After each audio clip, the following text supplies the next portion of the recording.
যেই সন্তানকে মা বাবায় হারাম খাওয়ায়, লিখে রাখো লিখে রাখো লিখে রাখো, সুদের টাকা ঘুষের টাকা যেই মা বাবা সন্তানের খাওয়ায়, ওই সন্তান কোনোদিন মা বাবার খেদমত করবে না। হালাল খাওয়াইও রে মা, কারণ বাবার তুলনায় সন্তান মাকে ফলো করে বেশি, মায়ের অনুসরণ করে বেশি, মায়ের খেয়াল রাখতে হবে বেশি, কারণ সন্তানকে মায়ের কারণে ভালো হয় খারাপ হয়। এরে আম্মা জান, একটা সন্তান ডাক্তার বানাবেন, সৎ চরিত্রওয়ালা, দুশ্চরিত্র সন্তান রেখে যাবেন না। ডাক্তার হইয়া কোরআন পড়বে, মা বাবার জন্য দোয়া করবে। ইঞ্জিনিয়ার বানাবেন, কোরআন পড়াইবেন, কোরআন পড়বে, ইঞ্জিনিয়ারিং এর কাজ করবে, মা বাবার জন্য দোয়া করবে। এমন একটা সন্তান রেখে যান রে মা, এখন থেকে তওবা করেন। এরে আম্মা জান, আপনাদের মতো কত মা এখনো আছে তাহাজ্জুদ পড়ে, 5 ওয়াক্ত নামাজ পড়ে, স্বামীর সেবা করে, নাই? আপনি কেন পারবেন না? ও বোনেরা, আপনাদের মতো কত বোন স্কুলে পড়ে, নামাজ পড়ে, কখনো মোবাইলে সময় নষ্ট করে না, গুনাহ করে না। আপনারা কেন পারবেন না? ও যুবক বাবাজিরা, এখনো কি তওবা করবা না? কয়দিন এই যৌবনের বাহাদুরি করবা? তওবা করে নাও। ও বৃদ্ধ বাবাজিরা, আপনার মতো কত বুড়া মানুষ মসজিদে গিয়া 5 বেলার নামাজ পড়ে, আপনি কেন পারবেন না? মনটারে বুঝাইয়া তওবা করে নেন। ও যুবক বাবা, তুমিও তওবা করো, মনে মনে আল্লাহকে বলো, আল্লাহ আমার মতো যুবক স্কুল কলেজে ভরিয়া যদি নামাজ পড়ে, আমি কেন পারি না? আমার মতো যুবক যদি চাকরি করে, ব্যবসা করে, গাড়ি চালায়, নামাজ পড়ে, আমি কেন পারবো না? শয়তানের ধোকায় পড়ে গুনাহ করেছি, আল্লাহর কাছে তওবা করো। এই গুনার খবর যদি তোমার মা বাবা আপনজন কেউ জানতো, কেউ তোমাকে সম্মান আর মহব্বতের নজরে দেখতো না। আল্লাহ কিন্তু জানার পরও রাগ করে পানি বন্ধ করেন নাই, বাতাস বন্ধ করেন নাই, খানা বন্ধ করেন নাই। ওই আল্লাহর মতো মহব্বতের দয়ার আর কেউ নাই। অন্তর নরম করে তওবা করো, আল্লাহকে বলো, দয়ার মালিক, জীবনে শয়তানের ধোকায় পড়ে কত নামাজ ছাড়লাম, বেপরদায় চললাম, দাড়ি কাটলাম, নবীজির মহব্বত নিয়ে তৈরি হয়ে গেলাম, আজ থেকে আর কখনো নামাজ ছাড়ব না। রহমতের নবী আসিয়া নারীদের মর্যাদা বাড়ায় দিলেন, এত পরিমাণ বাড়াইছেন কিয়ামতের আগের দিন পর্যন্ত আর কোন পণ্ডিতের বাড়াবার কোনো সুযোগ নাই। কিন্তু এই দুনিয়ায় ধান্দাবাজেরা কয় ইসলাম নারীর সম্মান অধিকার দেয় না। আমি সারা দেশে চিৎকার দিয়া বলি, এরা লম্পট চরিত্রহীন, এরা নারীর দুশ্মন। পৃথিবীর কোন ধর্মে, কোন সংবিধানে নারীর সম্মান বাড়াতে পারে নাই। হিন্দুদের কিতাব খুলো, নারীদের উপরে অবিচার। বৌদ্ধদের কিতাব খুলো, নারীদের উপরে অবিচার। খ্রিস্টানদের কিতাব খুলো, নারীদের উপরে অবিচার। ইহুদিদের কিতাব খুলো, নারীদের উপরে অবিচার। একমাত্র নারীর মর্যাদা অক্ষুণ্ণ রেখেছে যেই ধর্ম, তার নাম হলো ইসলাম। এই ইসলাম ধর্মে মায়ের মর্যাদা, নারীর মর্যাদা। এরে আম্মা জান, আপনারা নবীদের মায়ের মতো মা, আপনাদের এত মান, এত মর্যাদা। আমি ওই বিষয় বয়ান করলে আরো সময় চলে যাবে। মায়ের নামে আল্লাহ কোরআনে হাকিমের মধ্যে আলাদা সূরা নাজিল করেছেন নারীদের নামে। ঈসা নবীর মা মারিয়ামের নামে সূরা নাজিল করেছেন আল্লাহ। মায়ের এত মর্যাদা আল্লাহ দিয়েছেন নবীর মাধ্যমে। বিধবা নারীর সম্মান আমার নবী দৃষ্টান্ত কায়েম করেছেন। 25 বছর বয়স আমার নবীর, নবী হিসাবে তো আলাদা তার পাওয়ার, আল্লাহ তাকে আবার আলাদা স্পেশাল আরো মানুষের পাওয়ার দিয়েছেন এক্সট্রা। এত পাওয়ার নিয়ে যখন 25 বছরে পদার্পণ করলেন, তখন পাওয়ার তো আরো ফুল। কিন্তু কঠিন আল্লাহর কুদরত, এই পাওয়ার আল্লাহ রহমতের নবীর 25 বছরে জীবন সঙ্গিনী যিনি চলে আসলেন, তিনি 2 স্বামী বিদায়ের পরে আসতেছে 40 বছরের বিধবা নারী খাদিজা রাদিয়াল্লাহু আনহা। চিন্তা করা দরকার যে নবীর বয়স 25, বিবাহ করেন নাই, নবী হিসাবে তার পাওয়ার, সেই সময় ভালো একটা কুমারী নারী বিবাহ করবেন কথার কথা, কিন্তু আসলেন একটা বৃদ্ধা নারী, 40 বছর বয়স, আবার 2 স্বামী চলে গেছে, তৃতীয় স্বামী আমার রাসূল, 2 সন্তানের জননী খাদিজা রাদিয়াল্লাহু আনহা। দেখেন আল্লাহ কেমন ভালোবাসা সৃষ্টি করলেন। নবী আরো বিবাহ করেছেন, কিন্তু খাদিজার মায়া মৃত্যু পর্যন্ত রাসূল ভুলতে পারেননি। জাতীয় উলামা মাশায়েখ আইম্মা পরিষদের উদ্যোগে আয়োজিত শানে রিসালাত মহাসম্মেলন 22 সেপ্টেম্বর 2024 মহতি এই সম্মেলনে উপস্থিত মোহতারাম সম্মানিত সভাপতি, প্রধান অতিথি, বিশেষ অতিথি বৃন্দ, হযরত উলামায়ে কেরাম, অত্র অঞ্চলের বিভিন্ন স্থান থেকে আগত আল্লাহ পাকের আশিকিন, জাকিরিন, শাকিরিন, মুহিব্বিন, মুরব্বিয়ান আযম, কলিজার টুকরা আমার সমবয়সী যুবক বন্ধুগণ, স্নেহের ছোট ভাই, পর্দার আড়ালে মাইকের আওয়াজ শ্রবণরতা সম্মানিত মা ও বোনেরা,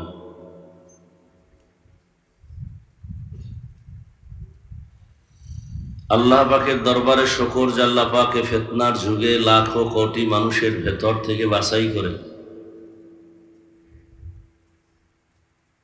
পৃথিবীর শ্রেষ্ঠ মজলিস, উলামায়ে আহলে হকের মজলিস, গুনাহ মাফের মজলিস, তওবা কবুলের মজলিস, বরকতিয়ে জান্নাতি মজলিসে আমাদেরকে আসা বসার তৌফিক দান করেছেন। নেয়ামতের শুকর আদায়ার্থে ঈমানের আওয়াজকে উঁচু করে এক আওয়াজে উচ্চ কণ্ঠে দিল থেকে জবান খুলে মহব্বতে পড়ি আলহামদুলিল্লাহ।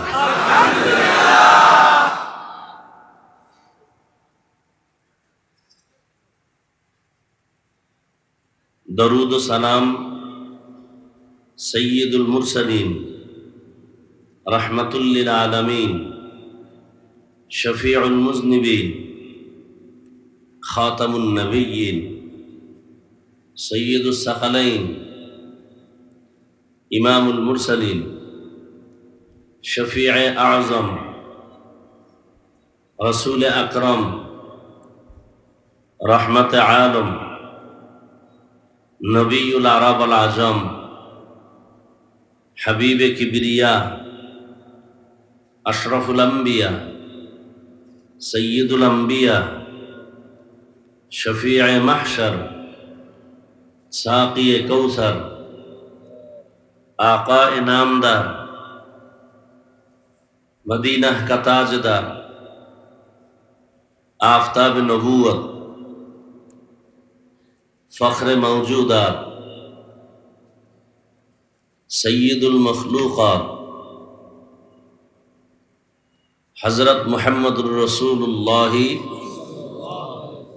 सल्लल्लाहु अलैहि व आलिहि वसल्लमेर উপর নবীজির নামে দরুদ পড়লে গুনাহ না সওয়াব? নবীর মহব্বতে সবাই পড়লে তো আল্লাহ খুশি হতেন। যারা পড়তে পারেন না সবাই আরেকবার পড়েন তো, আবার একবার পড়বেন, 3টা পুরস্কার নগদ পেয়ে যাবেন। আবারও আসতে পড়েন। প্রথম পুরস্কার 10টা গুনাহ মাফ হয়ে গেছে। দ্বিতীয় পুরস্কার 10টা নেক আমল নামায় যোগ হয়েছে। তৃতীয় পুরস্কার আল্লাহর আদালতে আপনার মর্যাদা 10 গুণ বেড়ে গেছে। বেশি বেশি দরুদের আমল করবেন। পৃথিবীতে এর থেকে বড় তাবিজ আর নাই। সব সমস্যার সমাধান দরুদ শরীফ। যত বিপদ আসুক, যা কিছু হোক, ওযুর সাথে থাকবেন সব সময়, আর দরুদ পড়বেন, আর কোনো অস্ত্রের দরকার নাই। শত্রু আপনাকে কিছু করতে আসবে, ও আপনার সামনে এসে দুর্বল হয়ে যাবে। কে করবেন? নবীজি আর এক ইহুদি, দুইজন দাঁড়ানো, ইহুদির হাতে তরবারি। ইহুদি খায় আব্দুল্লাহর ছেলে মোহাম্মদ, আমার হাতে দেখছো কি? বলে তরবারি। এখন যদি একটা কল্লার উপরে মেরে দেই, ফিরাবে কে? তোমার আছে কেউ? নবীজি বলেন, হ্যাঁ আমার আছে। কে ফিরাবে? বলে আমার রব। সাথে সাথে তরবারিটা পড়ে গেছে, তরবারি নবী ধৈর্য ফেলেছে। নবীজি তরবারি উঠে খায়, এহুদির বাচ্চা এখন তরবারি কই? মোহাম্মদের হাতে। কল্লার উপরে মারুমনি, ফিরাবে কে তোর? কেউ নেই। আল্লাহ আছে। আল্লাহ আছে বলার আগে যদি বলি তো কালেমাই পড়ায় দাও। আল্লাহ আছেই যদি বলি মুসলমান বানায় দাও। মুসলমান হয়ে গেছে। পোকার জ্বালায় তো বয়ান করা যাবে না। এই বাতিগুলো কেন এই গরমের মধ্যে স্টেজে দেওয়া লাগবে? এটা ওই দূরের থেকে হ্যালোজিন এদিকে মারা যেত না?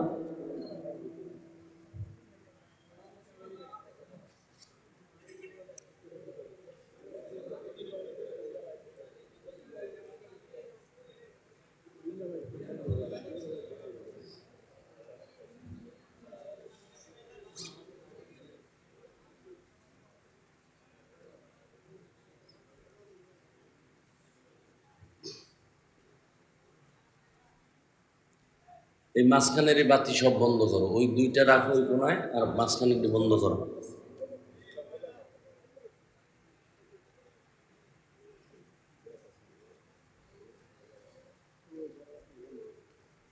অর্ধজাহানের খলিফা হযরত ওমর ফারুক রাদিয়াল্লাহু তাআলা আনহু,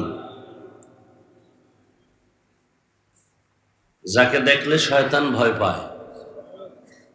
কে ভয় পায়?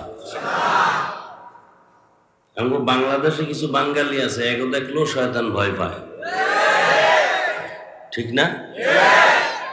ওমরের ভয় পাওয়া আর এই বাঙালিকে ভয় পাওয়া কি এক নেই?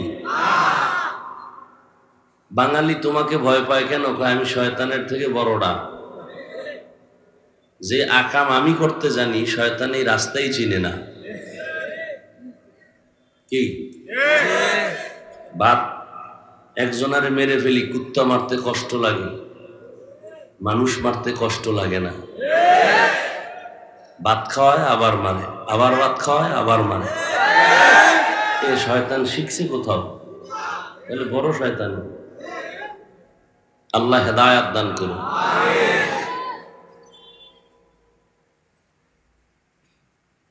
পারস্যের সম্রাট বলে ওমরের এত নাম ডাক, তার বডিগার্ড কজন? সিকিউরিটি গার্ড কতজন? কোনো গার্ড মার নাই। তার এত দাপট, তাকে মেরে ফেলা যায় না? বুস্তানুল আউলিয়ার মধ্যে ঘটনা আছে। তো ওমরকে মারার জন্য পুরস্কারের ঘোষণা হলো, তরবারি নিয়ে দুশমন পুরস্কারের লোভে রেডি হয়ে গেল।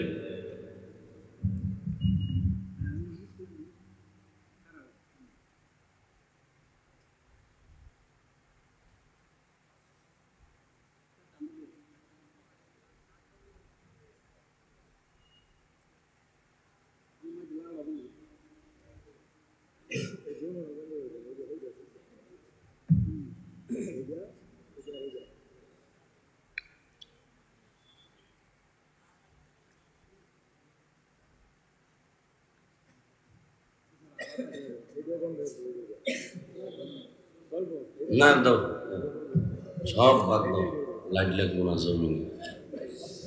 কবরে অন্ধকারে থাকবে না, লাইট দিয়ে লাগবে।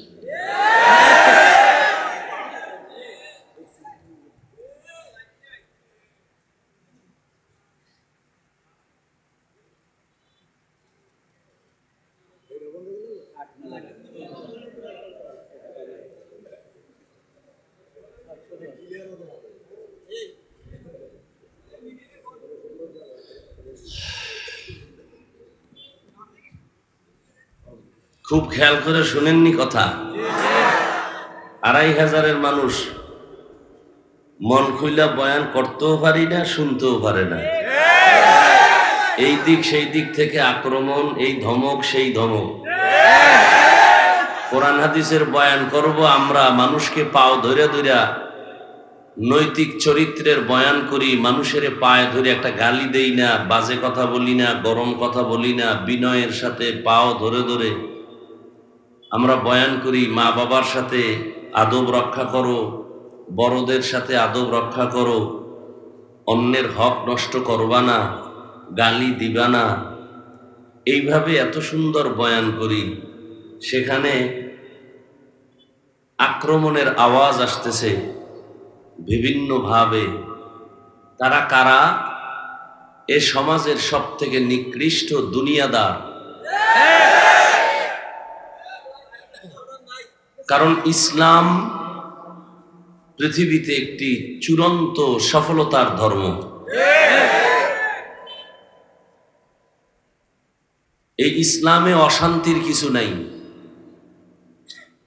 কিন্তু যারা অশান্ত তারা এই সফলতার ধর্মকে মেনে নিতে পারে না।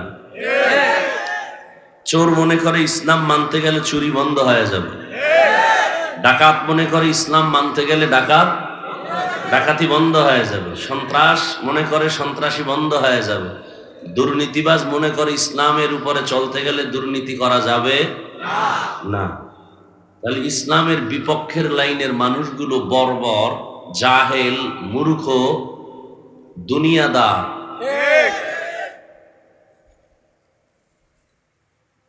তবে আল্লাহ পাক রব্বুল আলামিনের কুদরত, আল্লাহ যে বাতি জ্বালাতে চাবেন সে বাতি কেউ নিভাতে পারবে না, বরং নিভাতে গেলে নিজেরাই নিভে যাবে।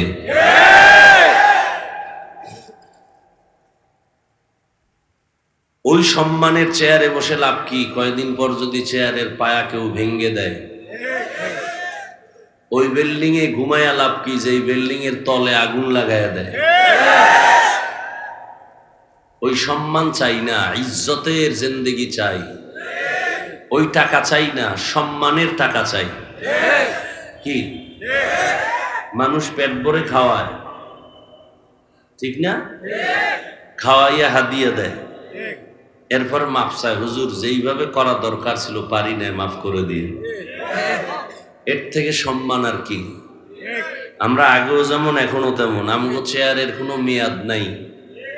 ওলামায়ে কেরাম দুনিয়াতেও বাদশাহ, পরকালেও বাদশাহ। কিয়ামতের আগের দিন পর্যন্ত এই জমিনে আর এক সেকেন্ডের জন্য নবীজি আসবেন না। নাকি ২,৫০০ কেন্দ্রীয় মসজিদে নবী মাঝে মাঝে আসেন, রবিউল আউয়ালে। জাতীয় মসজিদ বাইতুল মুকাররমে আসেন, আসবেন। নবীজি বলেন, আমি ৬৩ বছর হায়াত শেষ করে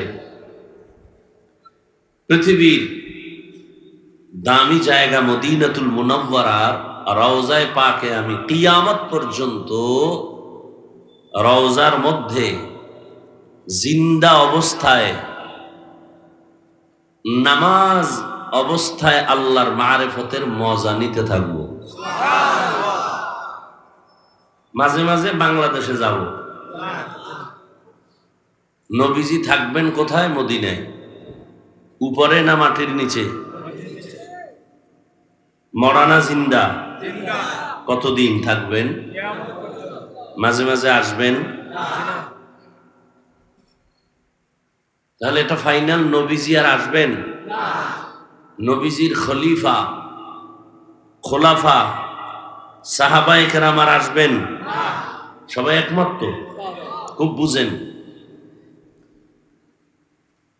সাহাবায়ে কেরামদের পরে তাবেঈন, তাবে তাবেঈন, আইম্মায়ে মুজতাহিদিন, উলামায়ে মুতাকাদ্দিমিন, মুতাআখিরিন, ইমাম আবু হানিফা, ইমাম শাফিঈ, ইমাম মালিক, ইমাম আহমদ বিন হাম্বল রাহিমাহুমুল্লাহ কেউ আসবেন না। ইমাম বুখারী, ইমাম মুসলিম, ইমাম তিরমিজি সহ কোন ইমাম আর আসবেন? কোন আউলিয়া আসবেন? শাহজালাল আসবেন? শাহপরান আসবেন? শাহ মখদুম আসবেন? শাহ আলী আসবেন? খানজাহান আলী আসবেন, বাইজিদ বোস্তামি আর আসবেন, খাজা মঈনুদ্দিন চিশতি আর আসবেন, কিয়ামত পর্যন্ত আর আসবেন না কালেমার দাওয়াত দিতে। এখন আমাদের কথা, আমরা জান্নাতে যাব। কোথায় যাব? পথ দুইটা। কয়টা? ফারিকুন ফিল জান্নাহ ওয়া ফারিকুন ফিস সাঈর। একটা জান্নাতের পথ আর একটা জাহান্নামের পথ। জান্নাতের পথ শান্তি আর শান্তি আর শান্তি, জাহান্নামের পথ পুরাটাই অশান্তি। কোথায় যাবেন বলেন? জান্নাতে যাব। কিন্তু এখন তো পথ দুইটা ঠিক, কিন্তু বাংলাদেশে বয়ান শুনতে গেলে পথের আর মতের কোনো শেষ নাই। এক এক টুপিওয়ালা এক এক পথ নিয়ে কাঁদে। কেউ বলে সব বাদ দিয়ে আমগো কাদিয়ানী মানো তো শান্তির পথ খুলে যাবে। কেউ বলে ঈসা নবীকে আল্লাহর সন্তান বলো, শান্তির পথ। কেউ বলেন মাজারে সেজদা করো, শান্তির পথ। কেউ বলে গ্রামীণ ব্যাংকে নাম লেখায় হারাম খাও, শান্তির পথ। কেউ বলে 24 ঘন্টা জিকির আজকার করো, শান্তির পথ। কেউ বলে আলিয়ায় পড়ো, শান্তির পথ। কেউ বলে কওমিতে পড়ো, শান্তির পথ। পথ আর মতের কোনো অভাব নাই, কিন্তু আমরা যাব জান্নাতে। জান্নাতে যাওয়ার পথ হলো একটা। কয়টা? জান্নাতে যাওয়ার এক পথ। এত মত আর পথ, কোন পথে আমরা যাব? পেরেশান। সঠিক পথের সন্ধান আর ঠিকানা দেওয়া আছে কোরআন আর হাদিসের মধ্যে। বুঝেন, ভালো করে বুঝেন। কোরআন আর হাদিসের ভেতরে স্পষ্ট পথ। যেই পথের সন্ধান, ও পথ কোনো ভেজাল নাই, ও এমন পথ কোনো অশান্তি নাই। কিন্তু কপাল বড় খারাপ, আপনিও কোরআন পড়তে জানেন না, হাদিস ও আরবি বুঝেন না। পারেন? বুঝেন? খুব বুঝেন। একটু আমাকে জবাব দিয়েন তো, বুঝবো না। আপনার মনটা এদিকে আছে। জান্নাতে যেতে চাই, ফাইনাল। আকাম কুকাম যা করছি, জাহান্নামে যাব না। শয়তানের ধোকায় পড়ে করছি, তাই তো? জাহান্নামে কোথায় যাব? কিন্তু জান্নাতের পথ আছে কোরআন হাদিসে। কিন্তু কপাল খারাপ, কোরআন ও আরবি বুঝি না, হাদিসও পড়তে জানি না। এখন কি করবেন? নবীও আসবেন না, সাহাবায়ে কেরাম আর আসবেন না, আইম্মায়ে মুজতাহিদিন আসবেন না, ইমাম বুখারী, ইমাম মুসলিম, ইমাম তিরমিজি আসবেন না, খাজা মঈনুদ্দিন আসবেন না, মুজাদ্দিদ আল ফেসানি আর আসবেন না। কোরআনও বুঝি না, হাদিসও বুঝি না। এখন নবী নাই, সাহাবা নাই, কোন তাবেঈন নাই। এখন আমগো জান্নাতের পথ কেমনে নিব?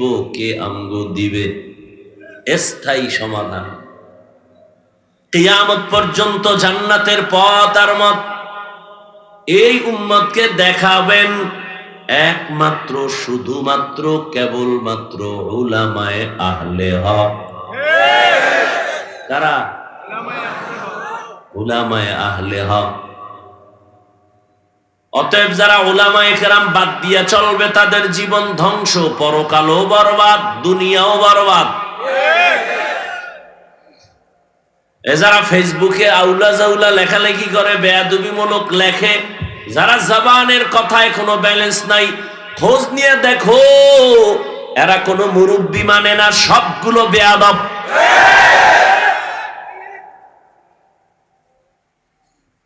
রাস্তায় কুত্তার অভাব নাই, একটা কুত্তার কোনো দাম নাই। ওই কুকুরের দাম যেই কুকুরের গলায় মালিকের শিকল লাগানো। বুঝো, ভালো করে বুঝো। তোমরা তো সব জ্ঞানী, যুবকদের বলছি, তোমরা তো যথেষ্ট জ্ঞানী। আমি কলিজা দিয়া দোয়া করি, স্বীকার করি আমরা বোকা তোমাদের নজরে। আমাদের বুদ্ধি নাই, জ্ঞান নাই, কিচ্ছু নাই, পরের বাড়ি খাই আর ফ্যাট ডলি। আমরা বোকা, তো বোকা হয়ে কিছু কথা বলি, দেখো তোমার ব্রেনে ধরেনি। ভালো করে বুঝো বাবা, মানো আর না মানো, স্বীকার করো, সমর্থন করো।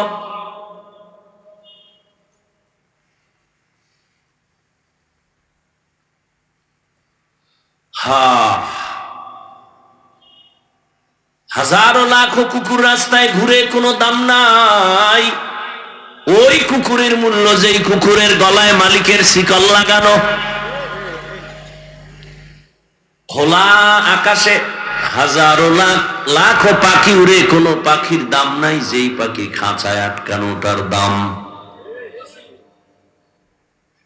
রাস্তায় গরু ছেড়ে দাও, কোনো দাম নাই, যেই গরুটা মালিকের রশি ধইরা রাখছে ওই গরুটার মূল্য আছে। ওই গরু মন মতো চলতে পারে না, অন্যের ফসলে মুখ লাগাইলে মালিক রশিদের মন মতো চলে, মন মতো খায়, মন মতো ঘুমায়, ওর দাম নাই। আর যেই মানুষটা কালেমার রশি গলায় লাগাইয়া একজন মুরব্বী আল্লাহওয়ালার পরামর্শ নিয়ে চলে, ওই মানুষটার এত দাম। 24 ঘন্টা সেকেন্ডে সেকেন্ডে যেই ফেরেশতারা আল্লাহর গুণগান গায়, ওদের থেকেও এই মানুষের মর্যাদা আরো বেশি। গর্ব সুরত আদমি ইনসাবুদে আহমদ বু জাহলো হামেক সাবুদে আদমিরা আদমিয়ত লাজিমাস উদেরাগর বুনা বাশুদ হি জামাস। ভালো করে বুঝার চেষ্টা করো রে বাবা। এই বুদ্ধিমান, আমার একটা প্রশ্নের জবাব দাও তো, এখানে একটা বুদ্ধির পরীক্ষা হয়ে যাক। মহাপণ্ডিতরা সব বসে আছেন, একটা প্রশ্ন করি, জবাব দাও। আমাকে হুজুর না, যারা হুজুর না তাদের কাছে প্রশ্ন। হুজুরেরা তো বোকা। একই আগুনে রান্না হয় ভাত আর তরকারি, রাধুনি আমার আম্মা জান, একই মশলা, একই তরকারি, একই ভাত, এক হাতে রান্না করেছেন আমার মা। খাওয়ার টেবিলে বসলাম আমার আব্বা, আমি, আমার মা, আমার ভাই বোন।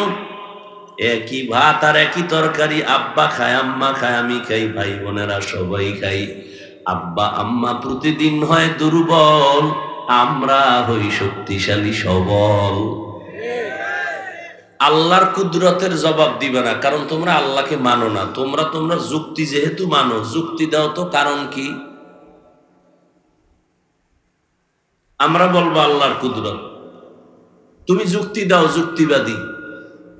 একই তরকারি ভাত আব্বা আম্মা খাইয়া দুর্বল হয়, আমরা খাইয়া শক্তিশালী হই, এটা কি মিথ্যা? কারণ কি বলো?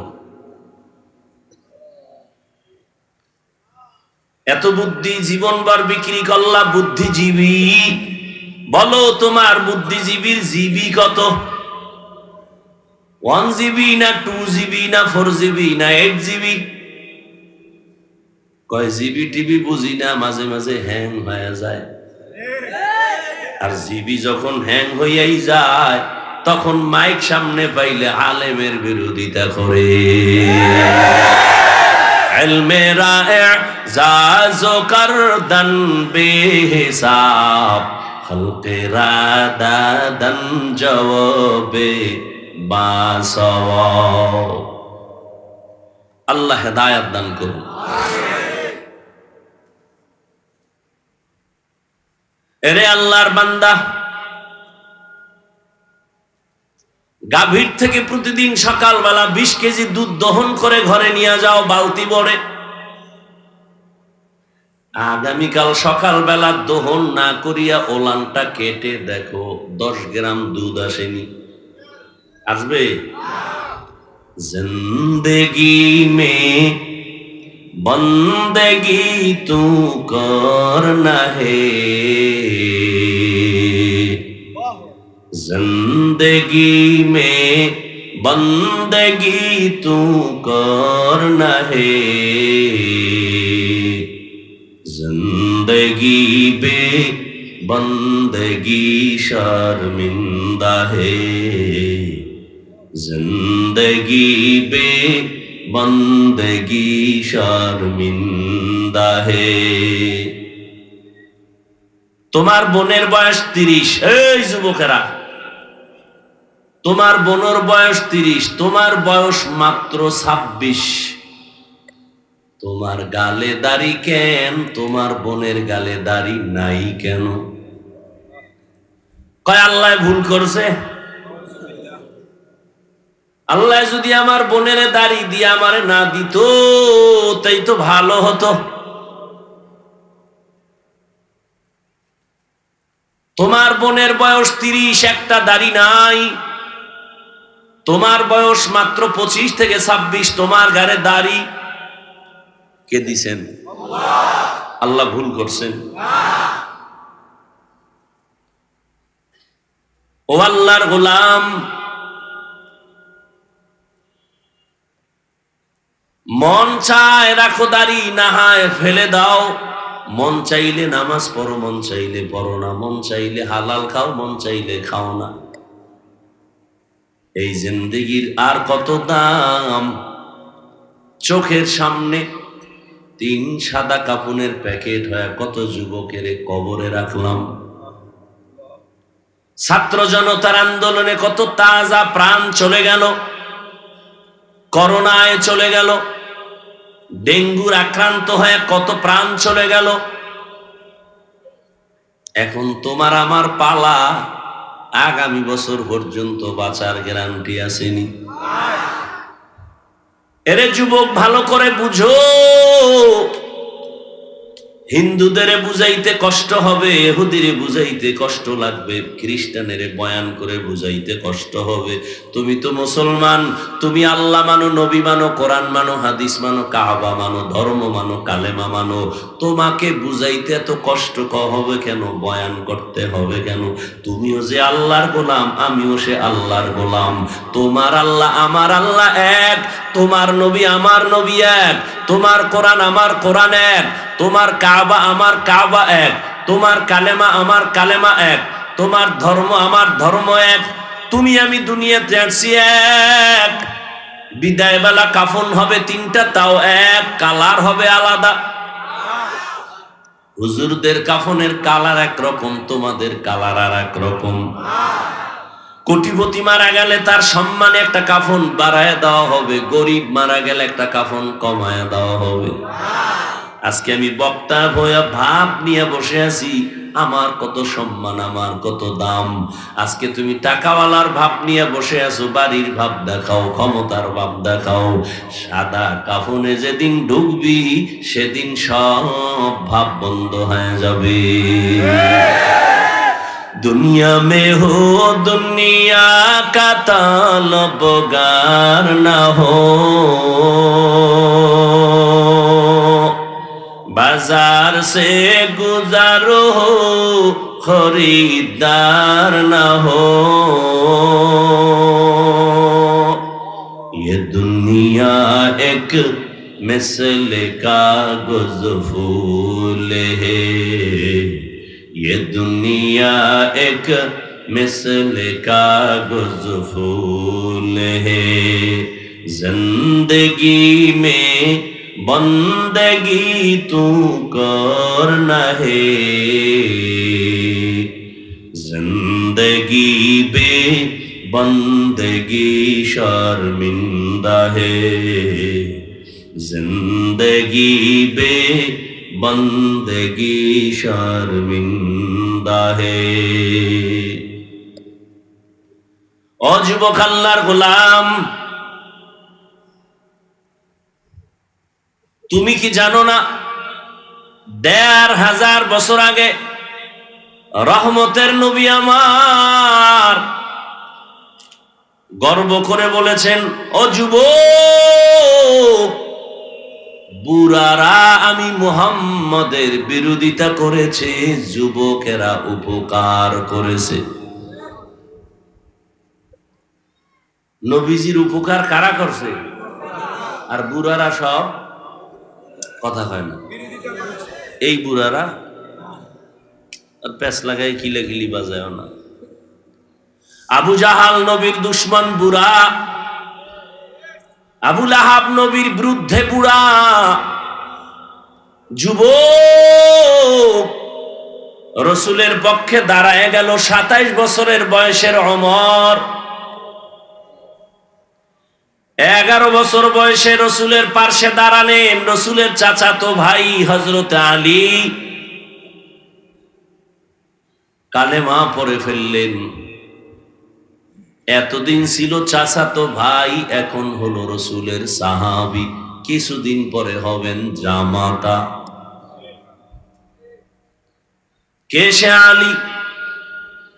জ্ঞানের ভান্ডার আল্লাহ দান করেছেন, যে নবী আলীর জন্য কলিজা ভরে দোয়া করেছেন, আনা দারুল হিকমাহ ওয়া আলীউন বাবুহা, আমি মুহাম্মদ হলাম ইলম হিকমতের ঘর, আর এই ইলম হিকমতের ঘরের দরওয়াজা হলো আমার আলী। তুমি যুবকের দ্বারা কি উপকার হচ্ছে রসুলের? করার সুযোগ আছে না নাই? কিন্তু তুমি সুযোগ আছে, কিন্তু করো কি? নিজেও নামাজ পড়ো না, অন্যে নামাজ পড়ে পছন্দ করো না। নিজেও টুপি পরো না, অন্যে টুপি পরে পছন্দ করো না। নিজেও হালাল খাও না, অন্যে হালাল খায় পছন্দ করো না।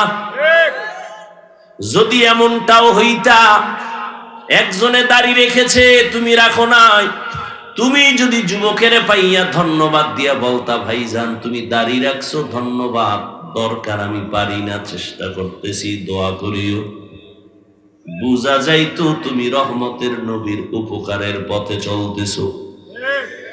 কিন্তু যদি এমন হয় তোমার হালাত, নিজে দাড়ি না রাখে একজন যুবক তোমার বন্ধু দাড়ি রাখছে, তুমি দেখা বললা বিয়ে করছো, স্নিকয় করি নাই, সর্বনাশ, এত তাড়াতাড়ি তোরে বুজুর্গ কে হইতে বলেছে?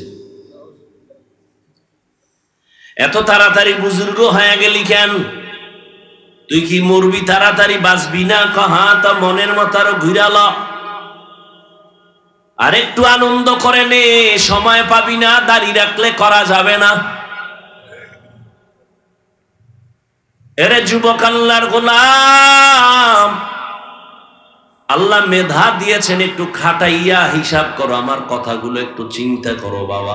কুত্তা শুয়ারের আল্লাহ চিন্তা করার মতো মেধা দেন নাই, দিছেন একমাত্র মানুষের। একটু চিন্তা করো রে বাবা, জীবনে মাদ্রাসার বারান্দায় যায় নাই, জীবনে কোনোদিন আলিফ বাতাও পড়ে নাই, এমন যুবক জেনারেল লাইনে চাকরি করে, ব্যবসা করে, স্কুলে পড়ে, 5 ওয়াক্ত নামাজি, দাড়িওয়ালা আছে না নাই? সত্য কথা সাক্ষী দাও। ঢাকা বিশ্ববিদ্যালয়ে যাও, পাগড়ি লাগানো, দাড়ি লম্বা লম্বা পোশাক, পেছন থেকে দেখলে মনে হয় বাইতুল মোকাররমের খতিব, কিন্তু সালাম দিয়ে জিজ্ঞাসা করো কোথায় কি করেন, বলে আমি ঢাকা কলেজে পড়ি, স্কুল কলেজে পড়ি। আর তোমার মতো যুবক যদি নামাজ পড়তে পারে, তুমি তোমাকে প্রশ্ন করো তুমি কেন পারো না? আমি তো হুজুর হইতে বলি নাই, বলছি আমি একবারও বলি নাই, বরং বাংলাদেশে আমি বুকে সাহস নিয়ে বলি, যুবকের পক্ষে আমি সান্ত্বনার বয়ান করি। স্কুলে পড়ো ধন্যবাদ, কলেজে পড়ো ধন্যবাদ, চাকরি করো ধন্যবাদ, তোমাকে আমার মতো হুজুর হওয়ার দরকার নাই। ডাক্তার হও, ইঞ্জিনিয়ার হও, প্রফেসর হও, সাংবাদিক হও, জীবনটা সফলতার লাইনে চালাও। কবি নজরুলের ইতিহাস পড়ো, গর্ব করো। ওই কবি নজরুলের চিনো না, ওর মা বাবারে চিনো না, কিন্তু গুণগান গাও। কবি নজরুল যদি তোর মতো সারা রাত মোবাইলে আকাম করত, তাহলে তার নামের কোন ইতিহাসে জমিনে রচিত হতো না। জীবনে কি পাইলি? মোবাইল। আর কি পাইলি? চরিত্র নষ্ট করা। মানুষের জীবনের সফলতার জন্য 2টা পুঁজি লাগবে, একটা থাকে আর একটা নাই, তোর জীবন বরবাদ। তুমি যদি সফল ডাক্তার হতে চাও, সফল ডাক্তার মানে ২৫০০-এর ডাক্তার না, তুমি ডাক্তারি পড়ে তোমাকে এমন সম্মান আল্লাহ দিবেন যে বাংলাদেশের প্রতিটি মানুষ তোমাকে চিনবে এবং তোমাকে হায়ার করে বিদেশে নিয়ে যাবে চিকিৎসার জন্য। সেই সম্মানের জায়গায় তুমি যদি থাকতে চাও, আমি হাফিজুর রহমান হই আর তুমি হও, আমি মাওলানা লাইনে হই আর তুমি জেনারেল লাইনে হও, পুঁজি লাগবে দুইটা। কয়টা? আল্লাহর রহমত তো আছেই, মা বাবার দোয়া তো লাগবেই, এছাড়া তোমার ব্যক্তিগত পুঁজি লাগবে দুইটা। এক, লিখে রাখো, মোবাইলে না অন্তরে না, লিখে রাখো। এক, সুস্থতা। দুই, সুন্দর চরিত্র। তোমার চরিত্র ভালো কিন্তু তুমি অসুস্থ, যেখানে চাকরি নিবা 1 মাস পরে আউট, বলবো অসুস্থ রোগীর আমরা চাকরিতে রাখবো না, ঠিক নেই? এবার তোমার শরীরে কোনো রোগ নাই, তুমি পারফেক্ট সুস্থ, এরপরও যদি চরিত্র তোমার দুর্বল হয়, সেখানেও তোমার সম্মানের চেয়ার কেউ দিবে না। চরিত্রহীনকে কেউ সম্মানের চেয়ার দেয়? চরিত্র ভালো কিন্তু অসুস্থ রোগী সম্মানের চেয়ারে বসায় রাখবে কেউ? কেউ রাখবে। আর এই দোনোটা জবাই করতেছো মোবাইল দিয়া, চরিত্র নষ্ট করছো মোবাইল দিয়া। বলে এটা বুঝি, হ্যাঁ মোবাইলের দ্বারা চরিত্র নষ্ট হয়, এটা বুঝতেছি, কিন্তু অসুস্থ মোবাইলের দ্বারা হই, এটা কেমনে হইল? আজ বাসায় গিয়া গুগলে সার্চ দে, আমাকে হুজুরদের কথা তো শুনবি, বাপ মানবি না, মানলে মনে হয় যেন একটু ছোট হয়ে যাবি, দরকার নাই হুজুরের কথা মানার। গুগলে যাও, সেখানে তোমার প্যান্ট শার্ট টাইওয়ালা স্কলার বসা আছে, গবেষকরা বসা আছে, থিওরি দেওয়া আছে, সার্চ দাও লিখে, অ্যান্ড্রয়েড টাচ মোবাইল চালাইলে শরীরের কি ক্ষতি হয় সব সিরিয়ালে পেয়ে যাওয়া। এই মোবাইলে তোমার চোখের পাওয়ার নাই, কানের পাওয়ার নাই, হার্ট দুর্বল, বুকে ব্যথা বেড়ে গেছে, আগের তুলনায় মাথা ব্যথা বেড়ে গেছে। এটা হুজুরগো কথা। তোমগো লাইনের মুরব্বী যারা প্যান্ট শার্ট টাইওয়ালা, এরা বলছে, এটা মানবা না? আমগোটা না মানলে তো সমস্যা নেই, এদেরটা তো মানতে হবে। কানের পাওয়ার কমে গেছে, এই বেটা তোর এগুলি সব পার্স, এই পার্সের মেয়াদ আছে, আল্লাহ বানানোর সময় মেয়াদ দিয়ে দিছেন, এই কানের পার্স কতদিন সচল থাকবে। তুই যদি জোর করে ইচ্ছা করে ভেঙ্গে ফেলো, তার কাজ হবে না। জীবনে আমি কতটা কথা বলবো বেঁচে থাকার পর, আল্লাহ পাক তাও বাজেট করে দিছেন। আমার পার্সের বাজেট আছে, আমার কথার বাজেট আছে, খানার বাজেট আছে, হায়াতের বাজেট আছে। এই যুবক, কথারও কি আছে? বাজেট আছে। তুই যদি সারা রাত চ্যাটিং করে অতিরিক্ত কথা বইলেই ফালাও, তাহলে কথার বাজেট শেষ, হায়াতের বাজেট বাকি যদি থাকে, তাহলে মরার আগে বোবা হয়ে থাকবি। কথার বাজেট যে আগে শেষ করছো রাতের বেলা। আমার কথা বুঝে আসে? আমি কি হাসির কথা বলছি? যদি বুঝে আসে তো কান্নার দরকার, হাসো কেন? নিজের জীবনটাকে ধ্বংস করে দিছো। কেউ যদি কানের উপর একটা থাপ্পড় মারতো আর কান ধ্যানডা হয়ে যাইতো, থানায় যাইতি মামলার জন্য। তুই নিজে মোবাইল দিয়ে কানকে ধ্বংস করেছো, তোর বিরুদ্ধে বিচার কে করবে? নিজের কান নিজে ধ্বংস করেছো, হেডফোন লাগায়, কানের পার্স শেষ। মোবাইল তো আমরাও চালাই, মাঝে মাঝে কিতাবাদি দেখি, কিন্তু এখন চাইলে 5 মিনিট পরে গোলায় যায়, চোখে দেখি না। এখন মোবাইল দেখে ভিতরে আসে না কথাগুলো, বিরক্ত, মাথা ব্যথা করে। আমার হালাত যদি এমন হয়, তোমারটা কি হবে? আবার এই মোবাইল চালাইতে চালাইতে কিছু যুবক তোমাদের মতো রাস্তার উলঙ্গ পাগল হয়ে ঘুরে আছে। মানো আর না মানো, সত্য কথাটা স্বীকার করো।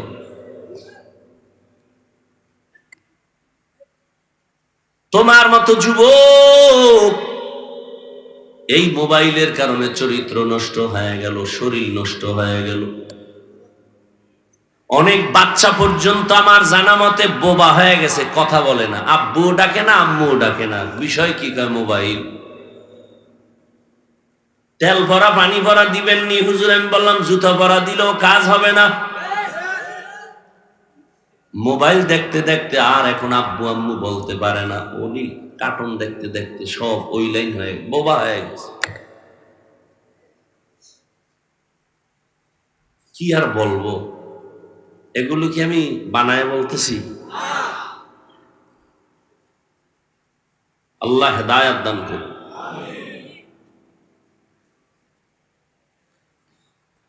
হ্যাঁ, আয়াত নিছি, হাদিস নিছি, ওদিকে ঢুকি নাই, বাকি ওই মূল বিষয়ের উপরে আমার কথা চলতেছে। এবার তর্জমা বলে সংক্ষিপ্ত কিছু ব্যাখ্যা শুনাই। হেদায়েতের মালিক আল্লাহ, বলার দায়িত্ব আমাদের, মানবেন কিনা সে দায়িত্ব আপনাদের। ইয়া আইয়ুহাল্লাযীনা আমানুত্তাকুল্লাহ, আল্লাহ বলেন ও মুমিন আল্লাহকে ভয় করো, তাকওয়া অর্জন করো, ওয়া কুনু মা'আস সাদিকিন, আল্লাহর প্রিয় বান্দা সত্যবাদী যারা তাদের বন্ধু হইয়া থাকো। একটা হাদিস পড়েছিলাম, নবী বলেন মান তাওয়াযা লিল্লাহ রাফাআহুল্লাহ, যে আল্লাহর জন্য নিজের বিনয়ী বানায়, ছোট বানায়, আল্লাহ তার মর্যাদা বাড়ায় দেয়।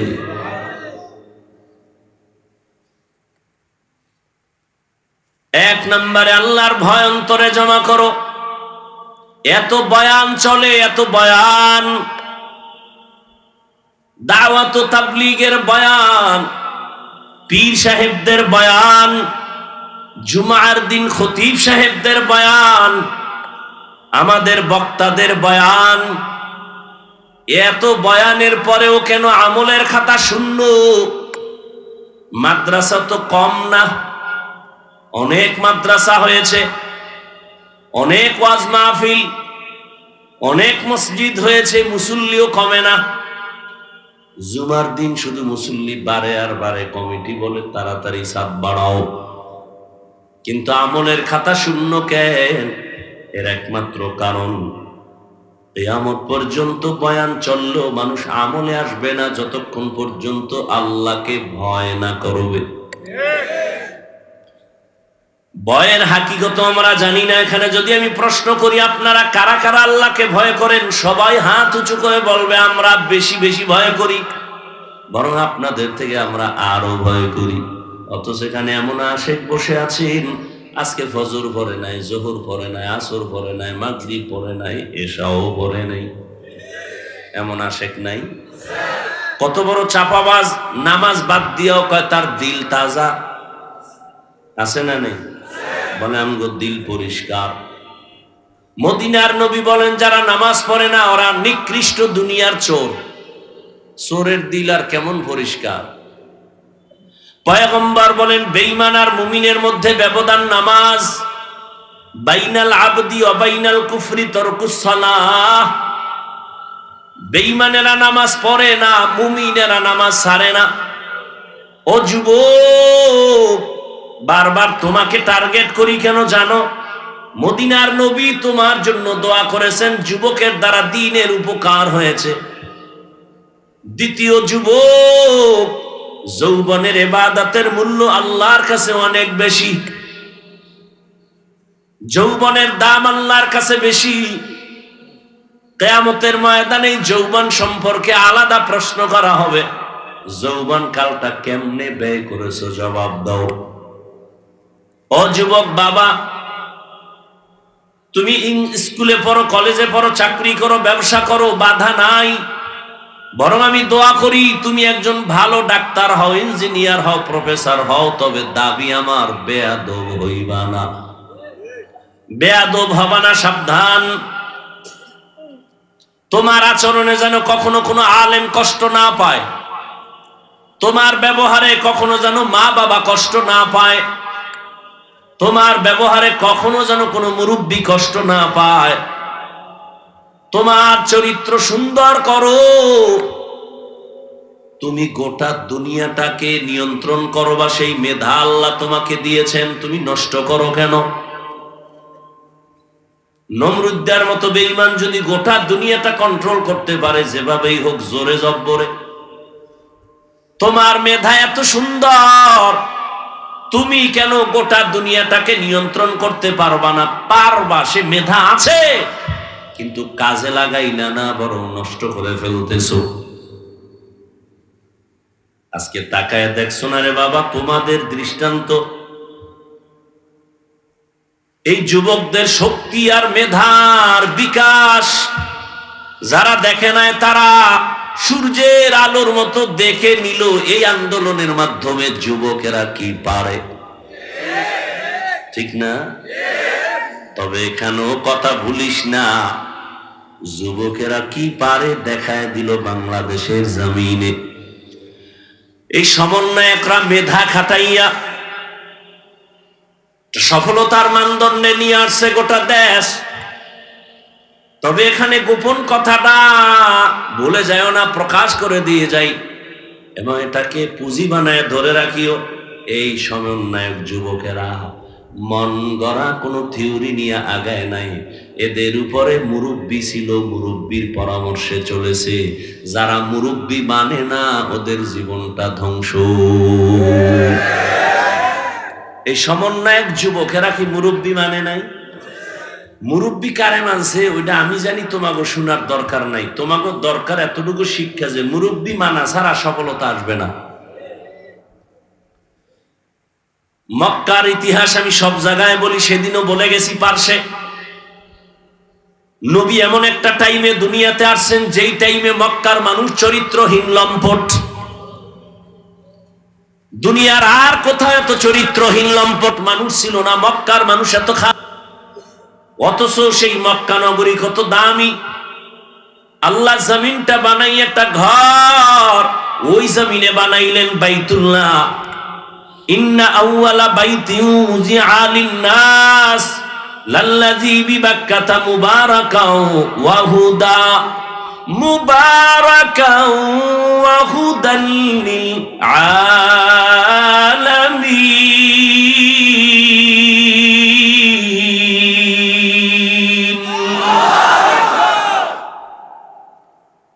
১৫০০ বছর হয়ে গেল, আল্লাহর কোরআনের একটা ভুল কেউ বের করতে পারলো?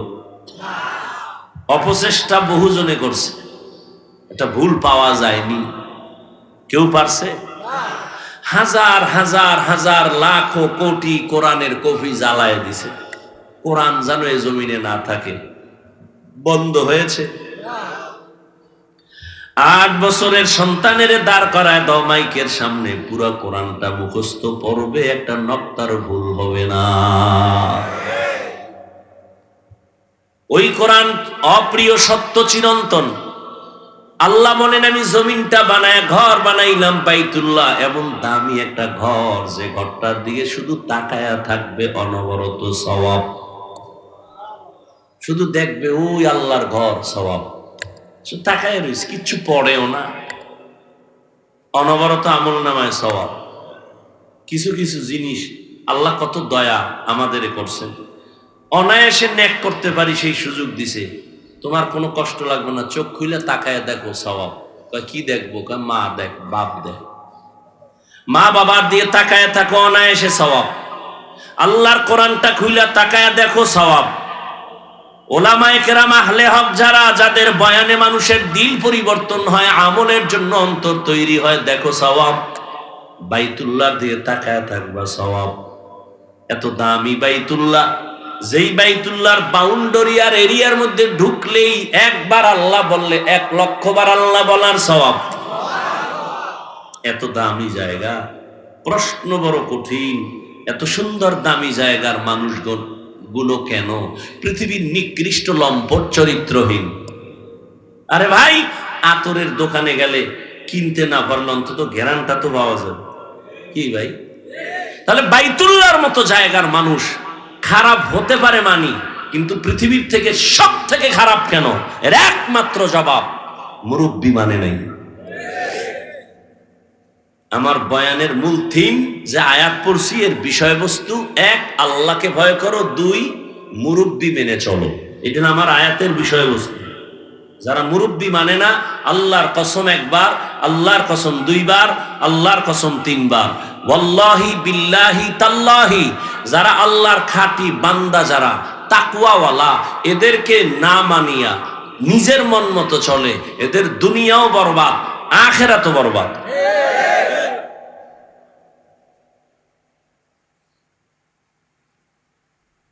ভাইরা আমার, ঈসা নবী চলে গেছেন, আমগো নবীর আগে আর কোন নবী? বুঝেন না কথা? ঈসা নবী চলে গেলেন, এরপরে কোন নবী আসছেন? আমাদের নবী। মাঝখানে আর কোন নবী? কিন্তু নবী পরের দিনই আসছেন, 500 বছরের উপরে চলে গেছে। তাহলে এই টাইম উম্মত মুরব্বী হারা। কি হারা? এই মুরব্বী হারা হইয়া মন মতো চলা শুরু করছে। বাইতুল্লাহর মতো ঘরের ভিতরে 360 মূর্তি টানায়া দিছে ভিতরে। কয়টা? 360টা মূর্তি টানায়া দিছে বাইতুল্লাহর ভিতরে। নারী আর পুরুষ বাইতুল্লাহর চারপাশ তাওয়াফ করে উলঙ্গ, কেউ কাপড় পরে না। নারীদের অবহেলিত রাখে, কন্যা সন্তান পছন্দ করে না। কন্যা সমাজের বোঝা, বিধবা নারী সমাজের বোঝা। রহমতের নবী আইসা যখন মুরব্বী চলে আসলেন, ব্যালেন্স ঠিক হয়ে যাইতেছে। এখন মক্কার মানুষগুলো মুরব্বী যে মানে সেই লাইনে আসে। এখন মুখের মধ্যে পাথরের টুকরা দিয়ে কথা বলে না প্রয়োজন ছাড়া। যখনই মুরব্বীকে মাইনা চলা শুরু হয়ে গেল, এখন আর গালি শুনে গালি দেয় না, গালির জবাবও দেয় না। আজান হয়ে গেল, নামাজে দাঁড়ায়, বুড়া মানুষ দেখলে সহযোগিতা করে, ভাইয়ের হক নষ্ট করে না, সন্তানের হক নষ্ট করে না। নবী আইসা ব্যালেন্স করে দিলেন। কন্যা সন্তান পাইছো, শুকর আদায় করো, তুমি একটা জান্নাত পেয়ে গেছো। 2টা কন্যা পেয়েছো, তুমি 2টা জান্নাতের মালিক। তুমি 3টা কন্যা পেয়েছো, তুমি 3টা জান্নাতের মালিক। ও জগতের মানুষ, তোমরা কন্যা অপছন্দ করো, আর আমি বিশ্ব নবীর একটা ছেলেও নাই, আমি নবীও 4 কন্যার বাবা। আমি নবীও 4 কন্যার বাবা। রহমতের নবী মুরব্বী হয়ে আসলেন। আসার পরে গোটা জগৎবাসীর জন্য একটা প্রেসক্রিপশন বানায় দিলেন 23 বছর লাগায়া। এই প্রেসক্রিপশনটা কিয়ামত পর্যন্ত যারা ফলো করবে তারাই সফল। ঠিক 1500 বছর হয়ে গেল নবী নাই, কিন্তু 2500 মাঠের ভেতরে নবীর আদর্শ আছে। আছে না নাই? যে কারণে দুনিয়ার কোন কোটিপতি এতগুলো মানুষ এই গরমে এখানে টাকার লোভ দেখায়ও বসায় রাখতে পারতো না। কত কিলিয়ার চেয়ারের বাইরে বাইরে, আবার এই বিছনা দিত, কত ভিআইপি বসার জায়গা, আসা যাওয়ার গাড়ি ফিরি, কিন্তু এখানে এরপরও নিয়ন্ত্রণের জন্য আবার প্রশাসন লাগতো। ঠিক নেই? কিন্তু 1500 বছর পরে তাকায় দেখো, এটা কোন পাওয়ার, যেই পাওয়ারে মানুষগুলো 3rd ক্লাসের বালুর মধ্যে বসে আছে। ক্ষুধার তৃষ্ণা আছে ঠিক, কিন্তু খানার কোনো পেরেশানি নাই, টাকার লোভ নাই, গাড়ি বাড়ির ভাড়াও দেওয়া হয় নাই, চুপচাপ বসে আছে, কোনো ক্লাস নাই, কে বড় কে ছোট, কে শিক্ষিত কে অশিক্ষিত, সব একাকার। নিয়ন্ত্রণের জন্য কোনো পুলিশ। আরে আন্দোলন করলাম, আবার এই নতুন কাহিনী শুরু করছেন। অন্ধকারে পালায় যাও, এটা কোনো সভ্য মানুষের কাজ? এটা কোন নিয়ম? বাতি নেই, আসতে ফাঁকে ভোগে গেছে। জোতাগুলো খেয়াল করেন, আছে না নিয়ে গেছে?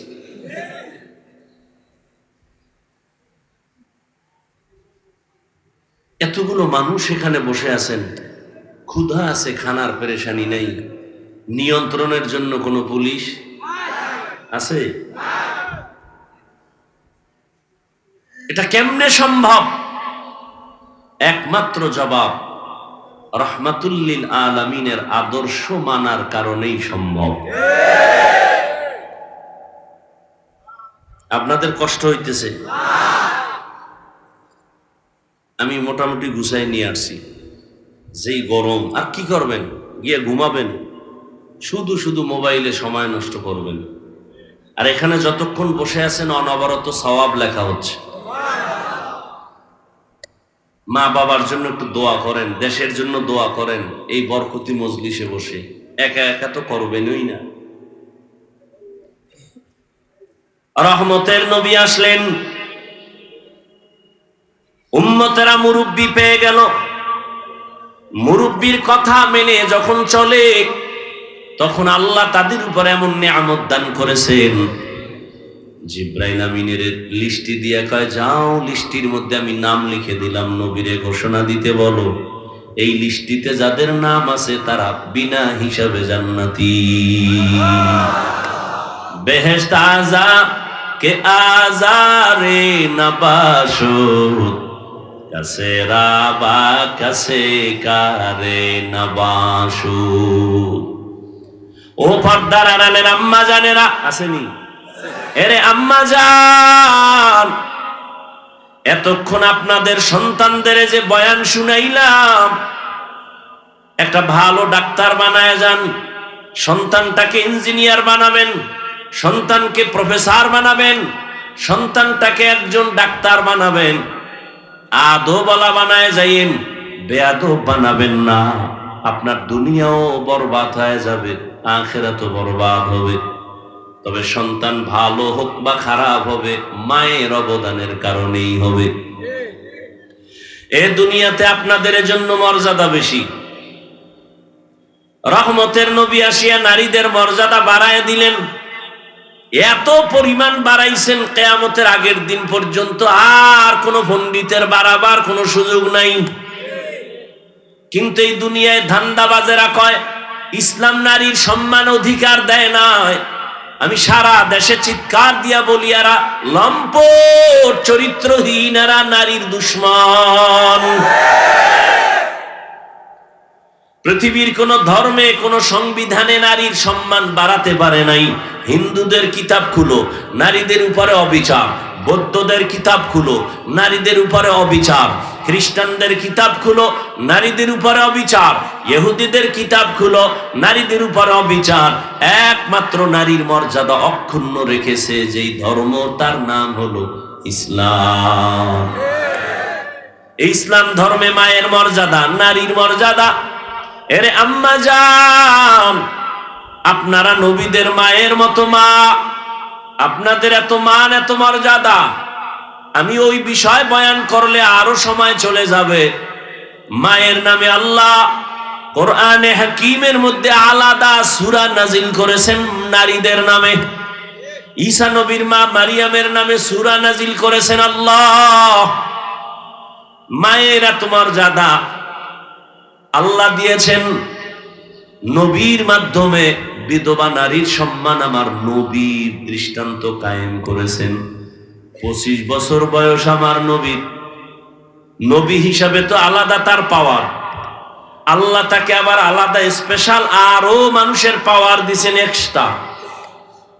এত পাওয়ার নিয়ে যখন 25 বছরে পদার্পণ করলেন, তখন পাওয়ার তো আরো ফুল। কিন্তু কঠিন আল্লাহর কুদরত, এই পাওয়ার আল্লাহ রহমতের নবীর 25 বছরে জীবন সঙ্গিনী যিনি চলে আসলেন, তিনি 2 স্বামী বিদায়ের পরে আসতেছে 40 বছরের বিধবা নারী খাদিজা রাদিয়াল্লাহু আনহা। চিন্তা করা দরকার যে নবীর বয়স 25, বিবাহ করেন নাই, নবী হিসাবে তার পাওয়ার। সেই সময় ভালো একটা কুমারী নারী বিবাহ করবেন, কথার কথা। কিন্তু আসলেন একটা বৃদ্ধা নারী, 40 বছর বয়স, আবার 2 স্বামী চলে গেছে। তৃতীয় স্বামী আমার রাসূল, 2 সন্তানের জননী খাদিজা রাদিয়াল্লাহু আনহা। দেখেন আল্লাহ কেমন ভালোবাসা সৃষ্টি করলেন। নবী আরো বিবাহ করেছেন, কিন্তু খাদিজার মায়া মৃত্যু পর্যন্ত রাসূল ভুলতে পারেননি।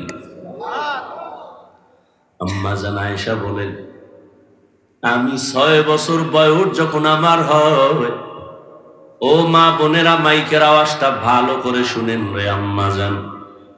আম্মাজান আয়েশার বয়স যখন 6 হয়, নবীর সাথে তখন বিবাহের বন্ধন হয়। আম্মাজান আয়েশা রাদিয়াল্লাহু আনহার বয়স যখন 9, তখন নবীজির ঘরে আসছেন।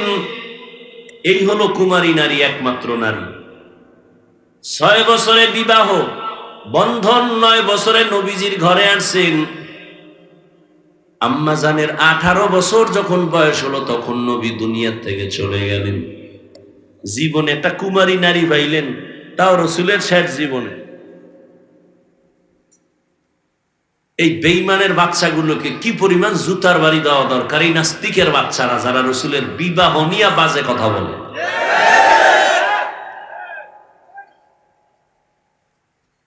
নবীজি একজন মাত্র কুমারী নারী পেয়েছেন, 6 বছরে বিয়া হলো, 9 বছরে নবীর ঘরে আসছেন। আয়েশা নবীর ঘরে 18 বছর যখন আম্মাজানের বয়স, তখন নবী বিদায় হয়ে গেলেন। বলেন আমার আম্মাজান নবীর ঘর করলেন কয় বছর? কয় বছর? আমাদের বোনদের তো 18 বছরে বিয়াই হয় না, কি আবার আইন করে 18-র আগে বিয়া নয়, 24-এর আগে না। আর আম্মাজানের 18 বছর বয়স হইয়াই গেল, নবী এখন বিদায়। নবীজির ঘর করলেন মাত্র 9 বছর। আম্মাজান 9 বছর নবীর ঘর করে কি পাইলেন? আম্মাজান বলেন, আমি 2000-এর উপরে হাদিসের হাফেজা হয়ে গেছি। দুনিয়াতে শ্রেষ্ঠ তাফসীরকারী, কোরআনের তাফসীর করনেওয়ালা একমাত্র আম্মাজান আয়েশা। নারীদের এত মর্যাদা, কিয়ামতের দিন আল্লাহ যদি বলেন আমি ওই ব্যক্তিটাকে দেখতে চাই, পুরস্কার দিব কোটি মানুষের সামনে। ওই ব্যক্তিকে বলে, যেই ব্যক্তি প্রথম আমার বন্ধু মুহাম্মদের হাতে কালেমা পড়ছে, প্রথম, আমি আজকে কিয়ামতের মাঠে তাকে পুরস্কার দিব। পৃথিবীর কোটি কোটি পুরুষ একটাও দাঁড়াবার সাহস পাবে না, একজন নারী দাঁড়ায় বলবে মুহাম্মদের হাতের প্রথম কালেমাওয়ালা আমি এক নারী। নাম কি? খাদিজা রাদিয়াল্লাহু আনহা। আম্মাজান আয়েশা বলেন, আমি মাঝে মাঝে তাকায় দেখতাম রহমতের নবী আমার হুজরায় বসে গুনগুন করে কাঁদেন। আমি প্রশ্ন করেছিলাম, নবীজি কেন কাঁদেন? নবী, আমার কোনো বেয়াদবি হয়েছে নাকি? বলে, না, বেয়াদবি হয় নাই। কেন কাঁদেন? বলে, ও আয়েশা, তুমি বুঝবা না। বলে, একটু বলেন। নবী বলেন, আয়েশা, আমার জীবনের একজন বিবি ছিল খাদিজা, তিনি আমার দুঃখের সময়ের বিবি, তুমি আমার সুখের সময়ের বিবি। ওই খাদিজার কথা যখন মনে পড়ে, চোখের পানি ধরে রাখতে পারি না। ও আল্লাহর বান্দারা, নবীজি খাদিজাকে ভুলতে পারেন না, কারণ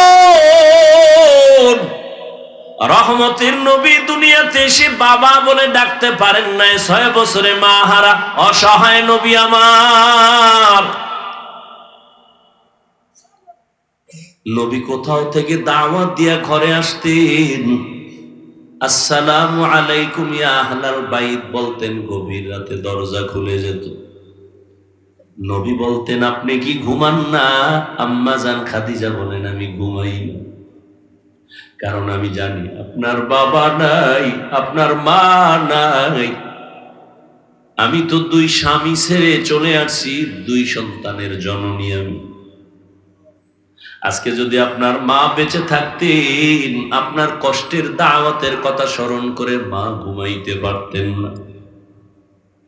আপনি বাহিরে দাওয়াত দিয়ে আসেন, চতুর্পার্শ্বে দুশ্মন, আমি ঘরের কিনারায় দাঁড়ায় থাকি, ডাক দেওয়া মাত্র যেন দরজা খুলতে পারি, রহমতের নবী যেন কোনো কষ্ট না পায়। নবীজি নবুয়ত লাভের আগে হেরা পাহাড় বেয়ে বেয়ে, পাথরের পথ, উঁচু পাহাড়, ওখানে গিয়ে ধ্যানে কাটাইতেন সপ্তাহে সপ্তাহ।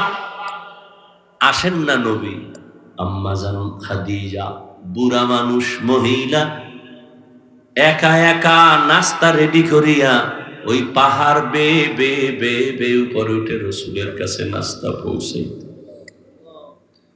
ও ২৫০০-এর মুরব্বীরা, ও জ্ঞানীদেরকে বলবো, যারা বড় বউয়ের অবদান ভুলে গিয়া দ্বিতীয় বিয়া করার জন্য পাগল,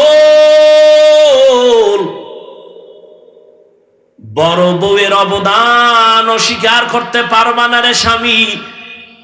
তোমার জীবনের কষ্টের ভাগ নিছে তোমার বড় প্রথম স্ত্রী। কি তোমার জীবনের কষ্টের ভাগ, সংসারের মধ্যে কত তুফান আসছে, এগুলো মোকাবেলা করছে তোমার প্রথম স্ত্রী। এবার পরের স্ত্রী আসছে তোমারটা নেওয়ার জন্য, কিছু দেওয়ার জন্য না। ঠিক নি? রহমতের নবী খাদিজা রাদিয়াল্লাহু আনহার কথা মনে করে কাঁদতেন।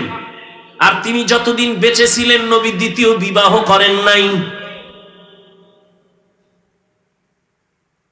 এক আল্লাহর বান্দা দ্বিতীয় বিয়া কইরা কত গর্ব করে। আমি বললাম কেমন আছেন? কয় অনেক ভালো আছি। আমি যখন দুইটা কথা বলছি না, কয় আমি করমু কি? এবং তুমি সাগরে জাপ দাও। এই বড় স্ত্রী, তার অন্তরে চাপা কত কষ্ট, স্বামীর ঘরে এসে কত তুফান আর কত ঝড় ঝাপটা বরদাস্ত করে সংসার আমি সুন্দর করে সাজাইলাম। সাজানো সংসারে আইসা আর একজনে ফুল ফুটাবে, এটা প্রথম স্ত্রী মেনে নিতে পারে না। এরপর আসো সন্তান, ওই ঘরেও সন্তান, দ্বিতীয় ঘরেও সন্তান। যতই বাহাদুরি করো, সন্তানের মনে কিন্তু একটা চাপা কষ্ট থেকে যায়, বলতে পারে না। কয়েক মাস আগে রাজশাহী একটা মেয়ে লাইভে আসিয়া আত্মহতি দিয়েছে, ফাঁস দিয়েছে আর বলেছে, বাবা তোমার কারণে মরে গেলাম, তুমি আর একটা বিয়ে করছো। আমি স্বামীর ঘরে আসার পর আমার স্বামী বারবার বারবার আমাকে আক্রমণ করেছে কথা দিয়া, তোর বাবার চরিত্র খারাপ, না হয় দ্বিতীয় বিয়া কেন করলো? এই দুঃখে আমি ফাঁসি দিতেছি বাবা। লাইভে এসে মেয়েটা বলে মরে গেল। কোথায়? খবর নেই হুজুর, খবর নাই দ্বিতীয় বিবাহ করনেওয়ালাদের। পাগল হয়ে গেছে। তুমি বাবা মরে যাইবা, কিন্তু সন্তান আজীবনের জন্য বুক উঁচু করে কথা বলতে পারবে না। যেখানে যাবে একটা দুর্বলতা ভেতরে কাজ করবে। বাবা আমার তো এক মা না দুই মা। এইভাবে মনের ভেতর একটা চাপা কষ্ট থাকে, মানুষও বাজে কথা বলে। এরপরে আসেন ইনসাফ। কি ইনসাফ? একজনে ৩ বিয়া করছে, কয় আপনি সবার ইনসাফ ঠিক রাখেননি। বলে হ্যাঁ কেমনে? কয় ছোট বউয়ের ঘরে রাত কাটাই আর 2 বউয়ের সাথে মোবাইলে কমপ্লিট করি, মোবাইলে কথা কই। ইনসাফ। অথচ আল্লাহ পাক বিবাহের আয়াতের ভেতরে বলছেন, ফাঙ্কিহু মা তাবা লাকুম মিনান নিসা মাসনা ওয়া সুলাসা ওয়া রুবা ফাইন খিফতুম আন লা তা'দিলু ফাওয়াহিদা। এটা একটা রেড সিগন্যাল লাগায় দিছে। তোমার যদি প্রয়োজন হয়, তোমার যদি সামর্থ্য থাকে, 2, 3, 4 বিয়া করো। যদি ভয় তোমার অন্তরে থাকে, ইনসাফ বজায় রাখতে পারবা না, একটা নিয়ে জীবন কাটাও। এক স্ত্রীর হক আদায় করতে পারলা কিনা, সন্তানের হক আদায় করতে পারলা কিনা, আল্লাহ আমাদের বুঝার তৌফিক দান করেন। আম্মা জান আয়েশা বলেন, খাদিজার কথা মনে পড়ে রাসূল কান্না করেন। এত অবদান ওই খাদিজার। আরবের ধনাঢ্য নারী, আরবের মধ্যে খাদিজার মতো ধনী কেউ ছিল না। সব সম্পদ খাদিজা রাদিয়াল্লাহু আনহা রাসূলকে হাদিয়া দান করেছেন। আরো শুনেন, নবীজি যদি দোয়া করতেন উহুদ পাহাড় স্বর্ণ হয়ে যাও, হইতো না? কিন্তু নবীর বন্ধু আপন মানুষ বংশের লোকেরা নবীজিকে গৃহবন্দী করে শিয়াবে আবু তালিবের মধ্যে আটকায়া দিছেন। 3 বছর পানি দেয় না, খানা দেয় না, কিচ্ছু দেয় না। নবীজি গাছের পাতা ছিঁড়ে ছিঁড়ে চাবাইয়া খায়া পেটের ক্ষুধা নিবারণ করছেন। ওই সময় আম্মাজান খাদিজা আরবের বড় ধনী নারী, কিন্তু নবীজির মোহাব্বত লাভের আশায় তিনিও নবীর কাছে গৃহবন্দির এরিয়ায় শিয়াবে আবু তালিবে যাইয়া নবীর সাথে দিন রাত্র কাটায়, আর তিনিও গাছের পাতা খায়। এই প্রথম স্ত্রী আল্লাহ যদি নিয়ে যায় সেটা ভিন্ন কথা, নিয়ে গেছে আপনি আর একটা করছেন। প্রথম স্ত্রীর অবদান অস্বীকার করতে পারবে এমন একটা পুরুষ আমাকে দেখান তো।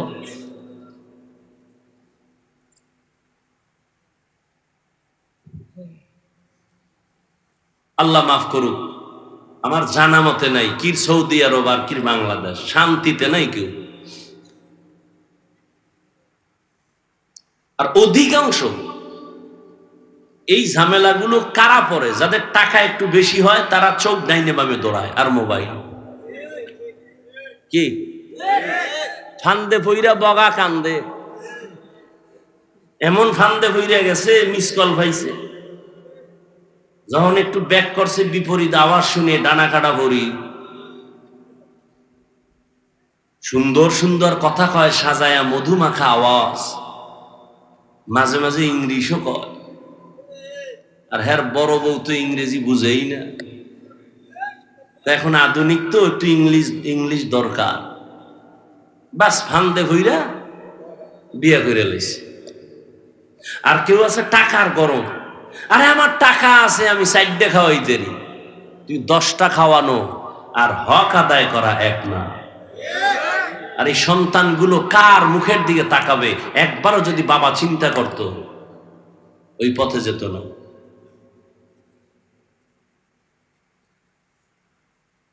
কোনো যুক্তি টুক্তি নাই। বিধবা নারী বিয়ে করবে নাইলে এগো উপায় কি? তো বিধবা নারী কেউ আছে পাও ভাঙ্গা, কেউ আছে সহে দেয় না। এই একটা করো না দেখি তো, বিধবার প্রতি এত তোমার কদ্দুর মায়া। তুমি তো খুঁজা মুজা দেখবা সুন্দরী রূপসী, ডানা কাটা ভরি, চোখ নাই একটা, বাত পাও ভাঙ্গা হবে না। আল্লাহ আমাকে মাফ করেন, আমিন বলবেন।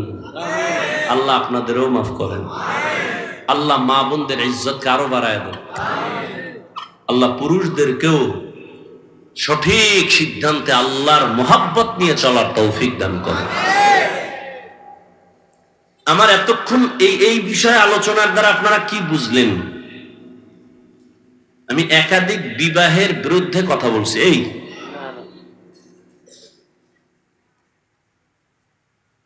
ইনসাফ বজায় রাখতে পারলে আল্লাহ পাক অনুমতি দিছেন, করতেই হবে, বিষয়টা এমন না। আল্লাহ আমাদের বুঝার তৌফিক দান করেন। রহমতের নবী বিধবা নারী খাদিজা রাদিয়াল্লাহু আনহাকে বিবাহ করে সম্মান বাড়ায় দিয়েছেন। ও পর্দার আড়ালের আম্মা জানেরা, আপনারা নবীদের মায়ের মতো মা খাদিজা রাদিয়াল্লাহু তাআলা আনহার মতো দামি নারী, আপনারা আয়েশা রাদিয়াল্লাহু তাআলা আনহার মতো দামি নারী, ফাতেমা রাদিয়াল্লাহু তাআলা আনহার মতো দামি নারী। এরে আম্মা জান, আবার কিছু কিছু আম্মা জানেরও কিছু দুর্বলতা আছে। স্বামী একদিক রাস্তা দিয়ে দৌড়ায়, আম্মা জান আর এক রাস্তায় দৌড়ায়। স্বামীর অঢেল সম্পদ ডান বাম করে চলাফেরা করে, টাকা পয়সা উল্টা পাল্টা ব্যয় করে। এই জন্য একজন মা ঘরের অলংকার, একজন আম্মা যদি স্বামীর কামাই রুজি সব ডাটা নিয়ে চলে, এমন কোন স্বামীর ক্ষমতা নাই যে একটা টাকা হারাম ঘরের মধ্যে ঢুকাবে। স্বামী বেচারা চাকরি করে, বেতন কত? 50, মাস শেষ 50 আসছে, পরের মাসে 52,000। স্ত্রী যদি বলে স্বামী 2,000 বেশি কেন? একজনে হাত দিয়ে দিয়েছে, মানলাম। তৃতীয় মাসে দেখে 5,000 বেশি। স্ত্রী যদি প্রত্যেক মাসে ধরা দেয় তাহলে কোনো স্বামীর ক্ষমতা নাই হারাম টাকা ঘরে ঢুকাবে। আম্মাজান জিগাইবে কখন, সে আরো খুশি, আরো আনো, যতবারও আনো। এরে আম্মাজান, হারাম টাকায় আরাম নাই। স্বামীকে সঠিক সিদ্ধান্তের পথে চালাইয়েন, না খাইয়া থাকবেন, তারপরও আপনার স্বামী যেন হারাম টাকা ঘরে না ঢুকায়। হারামের ভেতরে শান্তি নেই রে মা, শরীরটাও নষ্ট হয়ে যাবে, সন্তানও আপনাদের বিরুদ্ধে চলে যাবে। যেই সন্তানকে মা বাবায় হারাম খাওয়ায়, লিখে রাখো লিখে রাখো লিখে রাখো, সুদের টাকা ঘুষের টাকা যেই মা বাবা সন্তানের খাওয়ায়, ওই সন্তান কোনোদিন মা বাবার খেদমত করবে না।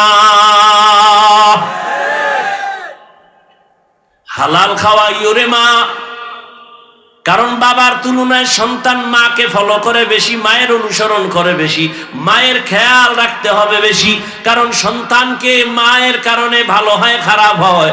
এরে আম্মা জান, একটা সন্তান ডাক্তার বানাবেন, সৎ চরিত্রওয়ালা, দুশ্চরিত্র সন্তান রেখে যাবেন না। ডাক্তার হইয়া কোরআন পড়বে, মা বাবার জন্য দোয়া করবে। ইঞ্জিনিয়ার বানাবেন, কোরআন পড়াইবেন, কোরআন পড়বে, ইঞ্জিনিয়ারিং এর কাজ করবে, মা বাবার জন্য দোয়া করবে। এমন একটা সন্তান রেখে যান রে মা, এখন থেকে তওবা করেন। এরে আম্মা জান, আপনাদের মতো কত মা এখনো আছে তাহাজ্জুদ পড়ে, 5 ওয়াক্ত নামাজ পড়ে, স্বামীর সেবা করে, নাই? আপনি কেন পারবেন না? ও বোনেরা, আপনাদের মতো কত বোন স্কুলে পড়ে, নামাজ পড়ে, কখনো মোবাইলে সময় নষ্ট করে না, গুনাহ করে না। আপনারা কেন পারবেন না? ও যুবক বাবাজিরা, এখনো কি তওবা করবা না? কয়দিন এই যৌবনের বাহাদুরি করবা? তওবা করে নাও। ও বৃদ্ধ বাবাজিরা, আপনার মতো কত বুড়া মানুষ মসজিদে গিয়া 5 বেলার নামাজ পড়ে, আপনি কেন পারবেন না? মনটারে বুঝাইয়া তওবা করে নেন। ও যুবক বাবা, তুমিও তওবা করো, মনে মনে আল্লাহকে বলো, আল্লাহ, আমার মতো যুবক স্কুল কলেজে ভরিয়া যদি নামাজ পড়ে, আমি কেন পারি না?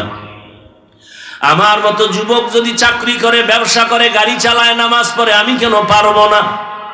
শয়তানের ধোকায় পড়ে গুনাহ করেছি, আল্লাহর কাছে তওবা করো। এই গুনার খবর যদি তোমার মা বাবা আপনজন কেউ জানতো, কেউ তোমাকে সম্মান আর মহব্বতের নজরে দেখতো না। আল্লাহ কিন্তু জানার পরও রাগ করে পানি বন্ধ করেন নাই, বাতাস বন্ধ করেন নাই, খানা বন্ধ করেন নাই। ওই আল্লাহর মতো মহব্বতের দয়ার আর কেউ নাই। অন্তর নরম করে তওবা করো, আল্লাহকে বলো, দয়ার মালিক, জীবনে শয়তানের ধোকায় পড়ে কত নামাজ ছাড়লাম, বেপরদায় চললাম, দাড়ি কাটলাম, নবীজির মহব্বত নিয়ে তৈরি হয়ে গেলাম, আজ থেকে আর কখনো নামাজ ছাড়ব না, মা বাবাকে কষ্ট দিব না, উলামায়ে কেরামের বিরুদ্ধে যাব না, নবীজির তরিকা মেনে চলবো, 5 ওয়াক্ত নামাজ পড়বো, দাড়ি কাটবো না। তওবা করার মতো যদি নিয়ত হয়, আর অন্তরে যদি দুর্বলতা না থাকে, মরণের কথা স্মরণ করে আল্লাহর মহব্বতের যদি নিয়ত থাকে, তওবার খাঁটি নিয়ত যাদের আছে, রিজিকের মালিক আল্লাহ, হায়াতের মালিক আল্লাহ। আল্লাহ পাক রিজিক দিবেন, হায়াত দিবেন, হায়াত শেষ না হতে মরণ হবে না। আল্লাহ পাক মরণ দেওয়ার মালিক, ইজ্জত দেওয়ার মালিক। ওই আল্লাহর মহব্বত নিয়া, ও বান্দা, তুমি তওবার নিয়ত যদি করতে পারো, মরিয়া গেলে যাব, আর নামাজ ছাড়বো না, দাড়ি কাটবো না, বেপরদায় চলবো না, মা